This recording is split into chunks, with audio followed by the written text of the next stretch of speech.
Welcome to Fine Cuisine and Etiquette with your host, OIiver Gerald, the Eater, your guide to the finer things in life. Bacon is one of those treasures that bridges the social, political, and economic divide.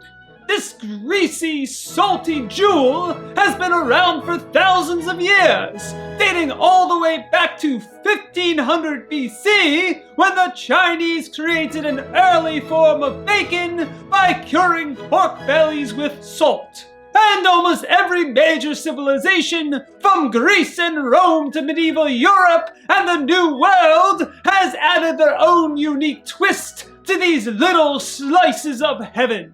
Except for those whom the religion forbids it, or if they're a filthy vegetarian who prefers to animals versus eating them, bacon is the greatest common denominator and a universal crowd pleaser. It's also amongst the prime contributors to America's giant posteriors and man tits, since Yankee bacon comes from the belly of a pig and is thin and streaked with fat, whereas European bacon comes from the loin and is thicker and leaner. But who needs good health and an arse that fits into a single chair at the cinema when you can have high blood pressure and arteries saturated with pig fat? Being able to walk on your own power and fit through a door frame is highly overrated. And what's the only thing better than bacon? Well, nothing, but a close second is a good sour candy. And novelty candy proprietor It's Sugar found a way to combine those two.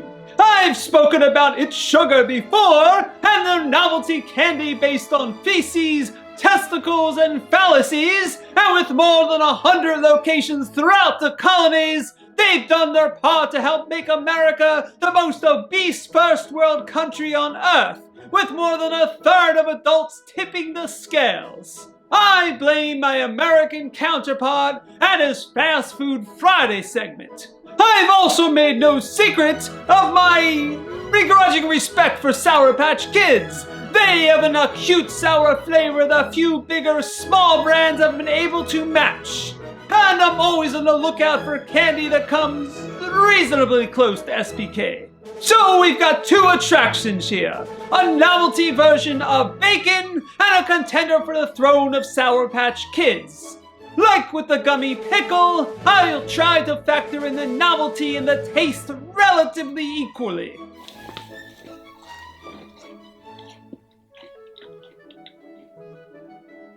This is one of the finer sour candies I've had on this channel. It doesn't have the inverted sugar and sour sugar of Sour Patch Kids, but it achieves its robust sour flavor with an assortment of edible acids. However, It's Sugar reaches this particular sour threshold, it's got an impressive kick. If this weren't a novelty confection, this would be an easy 5 silver spoons. But if I'm to cut edible fallacies a break on the taste front owing to its novelty, then I feel obligated to penalize a so-called novelty candy for less than satisfying aesthetics, even if it tastes sublime. And while the rainbow bacon is roughly the same configuration as normal bacon, it misses the mark on the novelty factor. You could just as easily call this ribbon candy, because the rainbow aesthetic isn't the least bit reminiscent of bacon.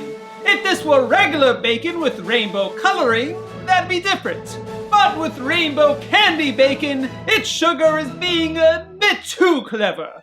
I can appreciate it being part of an unbalanced breakfast, and them cheekily reminding you to not fry it in a pan like real bacon. But overall, it's one too many novelty steps that just doesn't fully work for me. That said, it is a delicious sour candy, and that should count for something. So I rate the It's Sugar Rainbow Bacon 4 silver spoons out of 5. Be sure to show your appreciation for my efforts with a like.